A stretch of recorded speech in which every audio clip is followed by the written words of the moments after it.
Alright, so we're on 2014 Odyssey, and today we're going to be changing the interior cabin filter, and it's going to be in the glove box. And the way you take this out is you have to squeeze these both sides together and then it'll come down.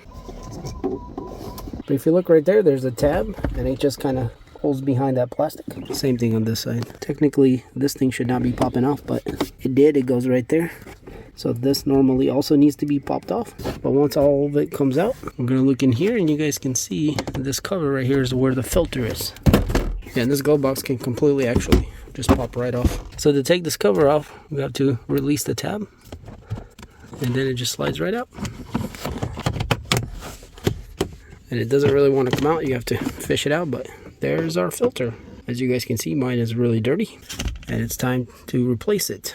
So yeah, it's pretty bad. So we got the new one here. So what's good about this one, it's carbon infused, so it's gonna clean the air even better.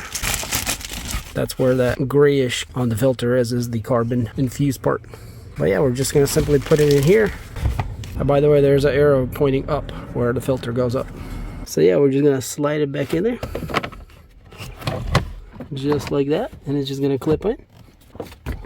And that's how it goes. And now we're just gonna go in reverse cylinder, clip the glove box on the bottom there, and then raise it up, clip this hook. First we'll have to go with these tabs over, so just push it over, or you can kind of squeeze it, but yeah, that's what holds it from falling down. And now we can install the damper. So it just clicks right on, not very hard, you just kind of have to pull on it and then get it to go there.